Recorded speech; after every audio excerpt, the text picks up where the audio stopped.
안녕하세요. 오늘 뉴스레터의 주요 내용은 다음과 같습니다. 1. 가장 위험한 무기다. 2. 5초면 모든 작업에 충분한다. 3. 한국에 대한 독일의 절대적인 존경. 국내 총수출액의 20%, 국내 제조업 총생산의 10%를 담당하며 수십 년간 우리 경제를 지탱해 온 반도체 산업은 위상과 규모가 남다릅니다. 세계의 반도체 시장을 선도하며 한국의 위상을 반도체 완성품 칩과 마찬가지로 반도체 중간재 소재 장비 시장 규모도 오랜 기간 성장세를 이어가고 있습니다. 반도체 장비 시장은 매년 성장을 거듭하고 있지만 그러나 의외로 우리 기술 경쟁력은 낮은 상황입니다. 이는 그동안 대기업의 외면과 국내 기업이 기술 격차와 투자비 부담으로 인해 비교적 진입 장벽이 낮은 공정에 집중해 왔기 때문입니다. 반도체 칩을 생산할 수 있는 첨단 기술을 보유하고 있어도 이를 만들 수 있는 장비가 없거나 성능이 안 되면 만들 수 있는 방법은 없습니다. 이제까지 반도체 칩을 생산하는데 주력하기만 했지. 생산에 관련된 반도체 장비나 칩의 원료, 재료, 소재 등을 국산화하는 대신 미국과 일본에 의존하는 정책을 썼습니다. 전 공정 장비는 증착 공정에 쓰이는 열처리 장비가 세계 시장에서 경쟁할 수 있는 기술 수준을 확보했지만 0%이고 측정 분석 장비는 30%에 불과한 기술 기반이 취약한 부분으로 꼽힙니다. 이외에 세정, 평판, 증착, 열처리, 패키징, 테스트 등의 장비 기술, 축적도는 상위권이고 후공정 장비는 전반적으로 경쟁할 수 있는 수준이라는 평가받고 있습니다. 반도체 성능에 직접적인 영향을 주는 전 공정 재료와 소모품에는 일본이 한국 반도체 산업에 치명타를 가하기 위해 안팎의 비난을 무릅쓰고 수출을 막은 고슴도 불화수소와 포토레지스트가 있고 웨이퍼와 블랭크 마스크 등이 있습니다. 이 소재들은 반도체 집적률을 높이고 소비 전력을 줄이기 위한 미세 선폭 구현의 핵심 역할을 합니다. 그렇지만 한국은 소재 부품 장비 국산화 정책 추진 전까지는 핵심 공정인 노광과 이온 주입에 사용하는 소재 및 핵심 소재들은 모두 일본과 미국에 의존해 수입해 쓰고 있었습니다. 미사일만이 무기가 아닌 얼마든지 무기가 될 수 있는 전 공정 핵심 소재를 두려움 없이 그저 안이하게 외국산만을 고집하고 있었던 것입니다. 이렇게 반도체 장비 분야에서 취약하다 보니 우리 기업들의 반도체 대중국 수출은 미국 말 한마디에 한국의 핵심 수출, 품목의 제재의 경제마저 휘청거리고 있는 것입니다. 우리가 만들면서도 왜 중국에 수출하지 못하고 있느냐는 반문이 나올 만합니다. 아시다시피 미국이 수출을 금지할 수 있었던 것은 미국의 기술이 포함되어 있기 때문입니다. 반도체의 발상지인 미국의 기술을 이용하지 않고 제조되는 반도체는 이 세상에 없습니다. 반도체 설계 도구와 제조 장비에서도 미국 기술의 비중은 압도적입니다. 따라서 이에 대한 한국의 손실은 막대합니다. 한국무역협회 통계에 따르면 2019년 1월부터 7월까지 우리나라의 반도체 수출액 중 중국 수출 비중은 41.1%에 달했습니다. 예를 들어 화의 하나만 놓고 보더라도 국내 반도체 업계는 수출 금지 조치가 1년간 이어지면 연간 10조 원의 매출 차질이 발생할 것으로 추산했었는데 물론 앞으로 해제될 것으로는 보이지 않습니다. 천문학적인 손실이 발생하고 있는 겁니다. 2019년 7월 한국은 일본의 갑작스러운 수출 규제에 허를 찔렸습니다. 품목이 세계에 그쳤다고 하지만 반도체 생산의 가장 핵심적인 소재요 수입 대부분을 일본에 의존하고 있었던 터라 한국이 받았던 충격은 상상 이상이었습니다. 결과적으로는 국산화의 필요성을 절감하는 계기가 되면서 득득이 됐다는 평가를 받았습니다. 실제로 소재 부품 장비를 국산화했지만 찾아주는 이가 없었던 기업, 기술 부족과 수요처 불확실로 개발할 엄두를 내지 못했던 중소, 강소기업이 그 자리를 대신했습니다. 국산화는 온 국민과 하다못해 서로 잡아먹지 못해 으르렁거리는 여야 및 시민단체의 정치권마저 국산화의 필요성을 함께 공감하며 국산화가 이루어졌습니다. 그렇게 소재, 부품, 장비 국산화 정책으로 핵심 소재에 대한 대의의존도가 어느 정도 낮아진 상황입니다. 우리 업계는 현 시점에서 액체 불화수소를 사실상 100% 국산화했고 기체 불화수소의 국산화도 거의 투입 단계에 접어들었습니다. 삼성전자와 동진세미캠이 EUV 포토레지스트를 개발하는데도 성공하면서 국산화는 비교적 순탄하게 진행하고 있습니다. 석영 위에 금속박과 감광막을 도포해 만드는 블랭크 마스크는 반도체, 회로도를 그려내는 포토마스크를 만드는 데 사용하는 소모품입니다. 일본 기업 호야이 치오아이에이와 곧판 인쇄탑펜, 시네츠 등 일본 기업이 세계 포토마스크 시장의 50%를 점유하고 있습니다.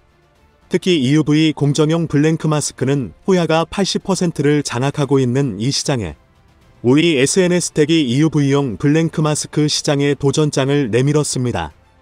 2020년 6월부터 EUV용 블랭크 마스크 생산 시설에 투자했는데 태스크에 무난하게 송고하면서 곧 대량 양산을 앞두고 있습니다.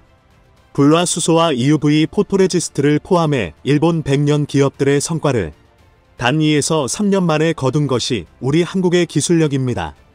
세계 증착 장비 시장은 약 7조 원 규모로 AMAT와 랩리서치, TELE 시장을 주도하고 있지만 원익 IPS와 주성 엔지니어링 같은 국내 기업들의 증착 장비 기술력은 해외 선도 기업의 90% 수준에 이른 것으로 분석되고 있습니다. 그리고 반도체 분야의 소부장 중에서도 가장 높은 수준의 기술력과 연구개발 연구, 개발이 필요한 반도체 계측 장비 시장에서도 한국 기업들이 서서히 두각을 나타내고 있습니다. 파크 시스템스 등 국내 반도체 계측 장비 기업이 국내 대표 반도체 기업의 극자외선 EUV 노광 공정을 비롯해 최첨단 호공정 패키징 등에서 비중을 높여나가고 있습니다.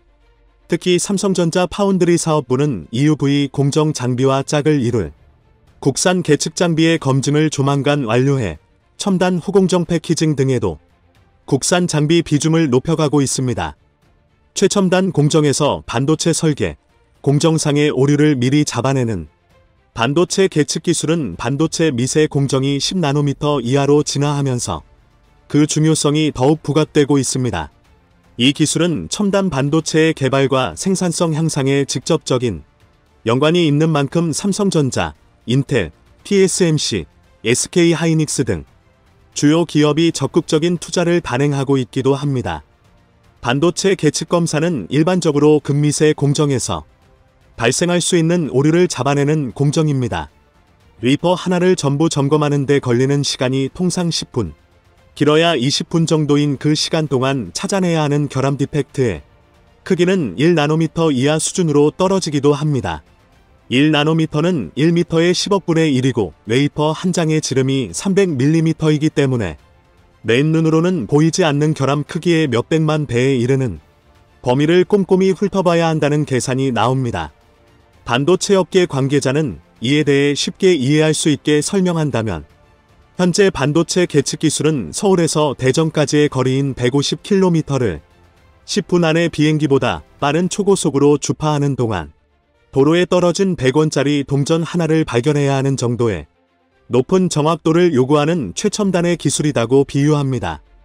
불과 2010년대 중반까지는 미국 KLA가 시장을 독식하면서 한국 기업을 거의 찾아볼 수 없었지만 수년 사이에 삼성, SK 하이닉스의 적극적인 투자와 전문 인력 간의 협력을 통해 기술적 성장이 빠르게 이뤄졌다고 설명했습니다.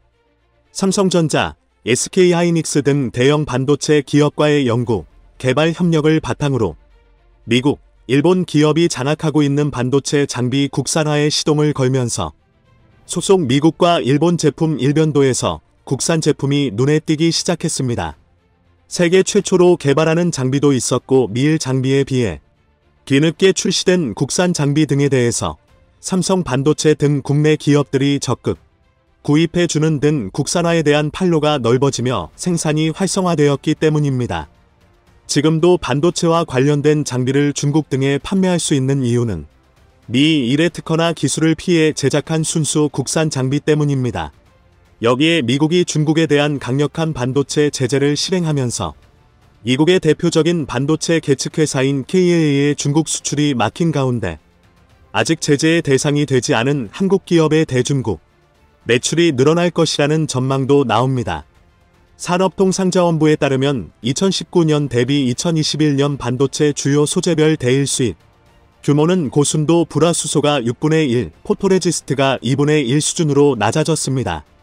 소재, 부품, 장비 100대 핵심 품목의 일본에 대한 수입 의존도는 2017년 33.5%에서 2019년 31.4%, 2020년 28.1%, 올해 5월 24.9%까지 떨어졌습니다.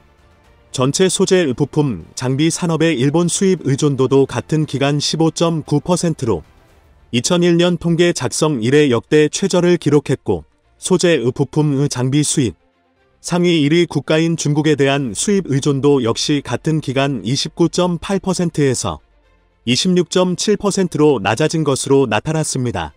하지만 우려되는 것은 현 시점에서 국산화에 대한 예지가 낮아지고 있는 분위기 때문입니다.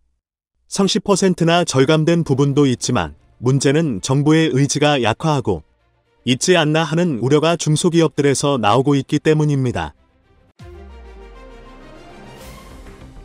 뛰어난 성능과 가격 경쟁력 그리고 꼼꼼하고 철저한 후속 지원. 현재 전 세계 방산 시장에서 압도적인 성과를 내는 한국산 무기 체계를 지칭하는 표현입니다. 지난 1월 UAE와 5조 원 규모의 천궁 계약, 2월엔 이집트와 2조 원가량의 K9, 그리고 지난 7월 폴란드와 K2 흑표전차, K9 자주포, FA50 경공격기 3종 세트를 사상 최대 규모로 계약을 체결하면서 K방산의 저력을 전 세계에 떨치고 있는데요. 1975년 미국산 소총을 역조립하면 첫 발을 뗀 한국의 방위산업은 현재 300여 개 넘는 강소업체들이 자리 잡았고 자체 개발한 전차, 군용기, 미사일 등 무기를 나토 가입국들에 수출하는 유일한 아시아 국가의 세계 4대 방산 강국으로 도약하고 있습니다. 열풍을 넘어 광풍이라 부를 수 있는 K방산을 향한 관심은 오는 21일부터 개최되는 DX2022에서 또 한 번 증명되고 있는데요. 30개국을 훌쩍 넘기고 있습니다. 특히 러시아의 우크라이나 침공으로 인해 안보의 중요성을 새삼 깨닫고 있는 유럽 국가들의 관심이 매우 높은 상황인데요. 이에 해외 군사 매체 디펜스타워, 한국산 무기가 유럽 대륙을 지키고 있다고 하였죠. 냉전 종식 후 유럽은 사실상 재래식 무기 생산을 중단한 상황이었는데요. 흠이 선진국이라는 서유럽 국가들조차 주력 장갑차가 1970년대에 생산한 미국 M113이고 주력 자주포는 냉전 시절 때 사용한 M109였습니다. 현재 유럽 주요국의 기갑 장비들은 그나마 운용이 가능한 것이 1980년대 후반 생산된 것으로 장비 노후화가 극심한데요. 냉전 종식에 환호했던 유럽 각국은 누가 더 태평한 모습을 잘 뽐내는지 대결하듯 정규군 규모 축소에 순회산 감축에 멀쩡하던 생산 라인까지 폐쇄하는 등 군비 증강과 거리가 먼 삶을 살아왔습니다. 그러나 모든 것을 달라지게 만든 것은 바로 러시아의 우크라이나 침공이었습니다. 언제 그랬냐는 듯이 뒤늦게 국방력 강화에 몰두하고 있는데요. 그러나 이미 굳게 닫힌 공장문을 열기에는 너무 많은 시간이 소요되고 이에 한국산 무기 수입이 사실상 유일한 대안으로 자리 잡고 있습니다. 폴란드 정부가 한국산 무기를 구매하기로 발표하자 현 일부 언론은 웬 한국산 무기냐며 반대의 목소리를 냈습니다. 이때 폴란드의 부하 슈차큰 국방부 장관은 딱 한마디로 모든 불만을 종식했죠. 바로 한국 말고 대안이 있냐는 것이었습니다. 그러면서 오목조목 자국산 무기 체계의 성능 부족, 미국과 유럽산 무기의 납기 지연 사례를 거론하며 한국과의 협업 말고는 사실상 대안이 없다. 고 딱 잘라 말했습니다. 그래서인지 한국과의 협업은 매우 빠르게 진행되었는데요. 일반적인 무기 도입 사업에서는 입찰업체를 선정하고 최종 후보군을 선정한 다음 엄격한 성능 테스트를 거친 뒤 계약이 체결됩니다. 보통 2에서 3년 걸리고 때로는 현지 사정에 맞춰 더 오래 걸릴 때도 있는데요. 그러나 폴란드와의 이번 계약은 총괄 합의 과정까지도 매우 빨랐지만 51일밖에 걸리지 않았습니다. 이는 현재 폴란드 및 유럽이 처한 상황이 얼마나 긴박한지를 알 수 있는 부분이죠. 러시아 우크라이나 전쟁 이후 유럽 국가가 다급히 찾는 무기체계는 전투기와 전차, 포병 무기입니다. 물론 프랑스와 독일, 이탈리아 등 일부 서유럽 방산 기업들도 이런 무기체계 라인업을 갖추고 있으나 어쩐지 선택받지 못하고 있는데요. 이는 가격도 가격이지만 계약 후 납품까지 5년 이상 기다려야 하기 때문입니다. 더욱이 서유럽제 무기들은 개발한 국가에서조차 비판받고 있는데 극악의 가동률과 유지비 그리고 계획 없는 후속 개발 일정은 동유럽 국가들의 관심에서 멀어지게 만들고 있죠. 반면 한국은 워낙 자체 물량도 망한 정적인 단계별 사업이 진행되고 있는 터다. 폴란드가 구매한 K9 같은 경우 연내에 48문이 조달이 가능하며 FA50은 내년 중반까지 12대를 포함해 총 48대를 인도받는 일정을 세웠습니다. K2 전차의 경우 2년 안에 먼저 180대를 국내 공장에서 생산해 직접 납품합니다. 특히 납품이 단계적으로 진행되는 기간 중 KAI 한화 현대로템은 현지에 생산 라인을 구축할 예정인데요. 이에 슬로베니아, 슬로바키아, 리투아니아, 에스토니아 등 인접 국가들의 추가 수출도 기대할 수 있게 되었습니다. 이런 상황 가운데 지난 19일 동유럽권 군사 매체 디펜스 24에 따르면 슬로바키아, 한국의 군용기 탱크에 관심을 갖고 있다고 보도했는데요. 기사를 작성한 율리우스 사바가 기자는 폴란드와 마찬가지로 슬로바키아는 2018년에 F-16 도입 계약을 체결했으나 수년째 지연되고 있고 또한 L-39 훈련기는 너무 노후화되어 있다는 것 이게 한국의 FA-50이 대안이 될 것이라며 K2 흑표전차도 T-71을 대체할 수 있을 것으로 보이는데 네오파르트 EA 사중고를 들여오는 것도 고려되지만 독일의 우크라이나 지원으로 인해 도입 일정이 확실치 않다. 슬로바키아 대표단이 한국에 방문한 것은 눈여겨볼 만하다고 하였습니다. 이제는 슬로바키아까지 실제로 DX2022에 참관한 슬로바키아 야로슬라프 나듯 국방부 장관은 오늘 9월 20일 자신의 SNS에 대표단 30여 명과 함께 한국행 비행기에 오른 사진을 게재하면서 한국 방산업체 대표들과 협상하기 위해 한국으로 간다고 밝혔습니다. 특히 나듯 장관은 한국의 중요한 방산업체인 KAI CEO와 협상할 것이라며 FA50 도입 협상을 밝혔습니다. 슬로바키아 대표단은 경남 사천과 창원 방문해 실제 전투기에 탑승할 기회를 갖는데요. 지난 5월 말 폴란드 국방부 장관처럼 직접 타보고 따봉 한번 날려주면 살 수밖에 없을 것으로 보입니다. 이게 또 실제로 보면 더 좋아 보이거든. 이런 상황 가운데 한국산 대표 방산 수출 무기인 명품 K9 자주포가 영국 차기 자주포 도입 사업 MFP 사업에서 유력 후보로 떠오르고 있다는 소식입니다. 한화디펜스는 오는 22일부터 23일까지 열리는 DVD 포럼 2022에서 한국형 K9A2 자주포 선보이기 위해 영국으로 K9A2를 실어 보냈는데요. K9A1이 전 세계적으로 가격 대비 우수한 자주포로 인정받고 있다면 K9A2는 그야말로 성능에서 독보적인 미친 자주포입니다.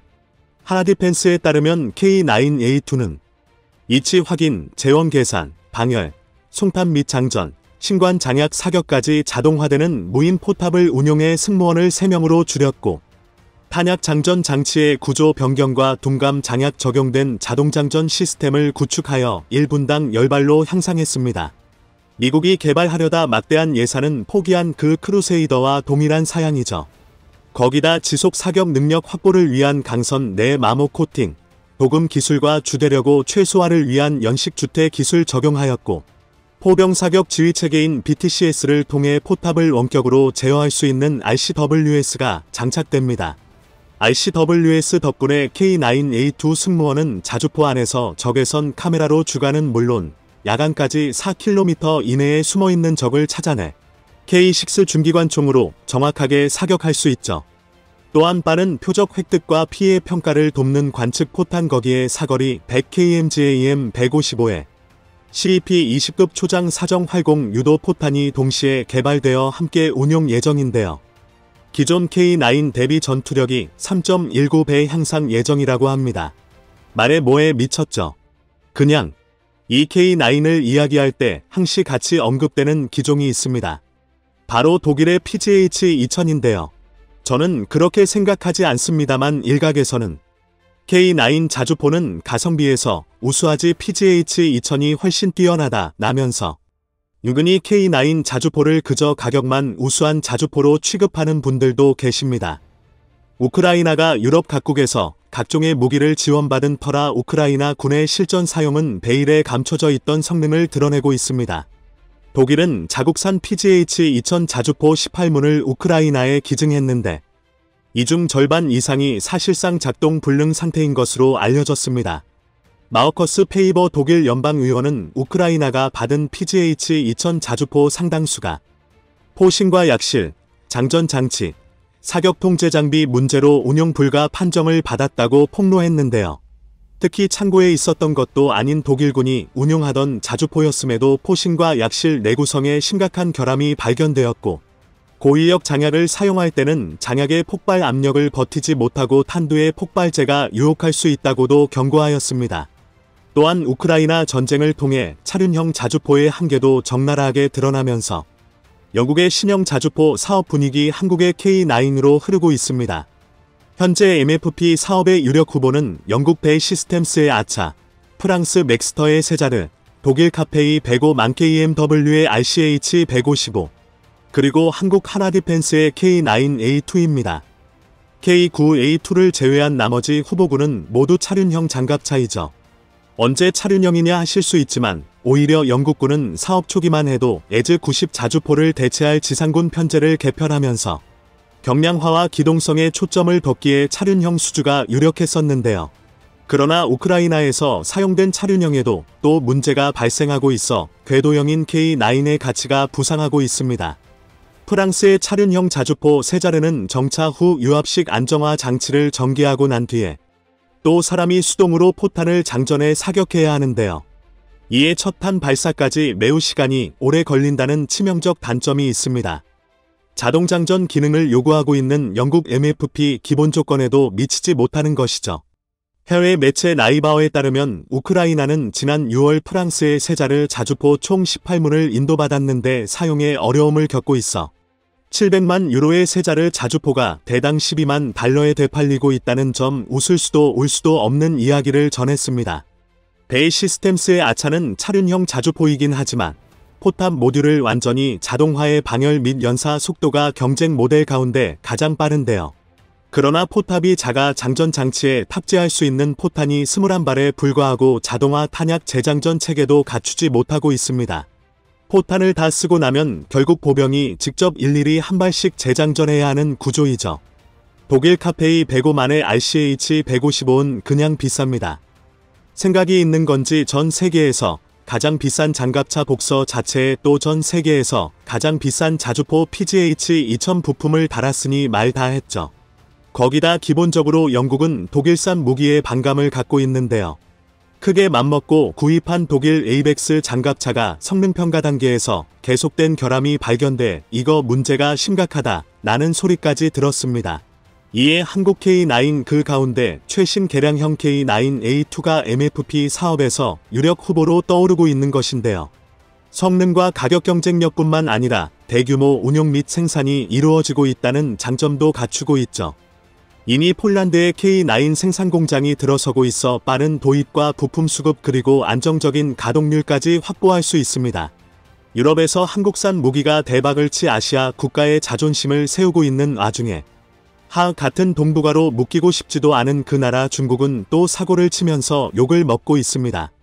우크라이나 보안군 SBU는 지난 8일 텔레그램을 통해 자국의 전투기 항공기 엔진 기밀 기술의 유출 시도를 감지했고 이를 차단했다고 밝혔는데요. 그 대상이 동아시아의 한 국가라고 밝혔습니다. SBU는 해커들을 잡았는데 금전적 보상을 대가로 전투기와 전투 헬리콥터용 엔진 기술 비밀 문서를 외국인에게 판매하려고 했다고 하였습니다. 우크라이나 군사 전문가에 따르면 해당 유출 기술을 확보한 국가는 항공기 엔진을 자체 생산할 수 있는 만큼 기밀급 문서라고 밝혔는데요. 어떤 국가가 시도했는지 정확히 나오지 않았고 동아시아의 한 국가라고 명시되어 있지만 대부분의 군사 전문가는 중국을 지목하고 있습니다. 근거가 없는 것은 아닌데요.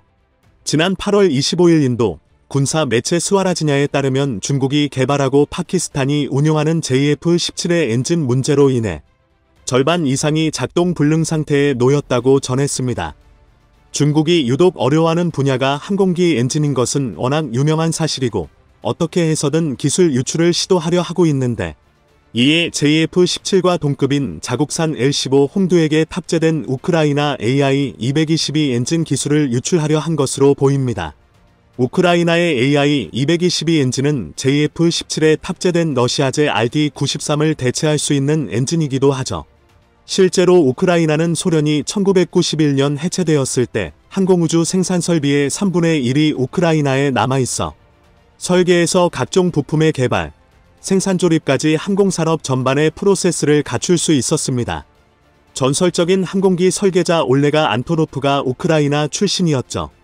실제로 러시아는 2014년까지 우크라이나 안토노프 항공기의 최대 고객으로 자국의 전투기에 우크라이나 엔진을 장착하기도 하였는데요.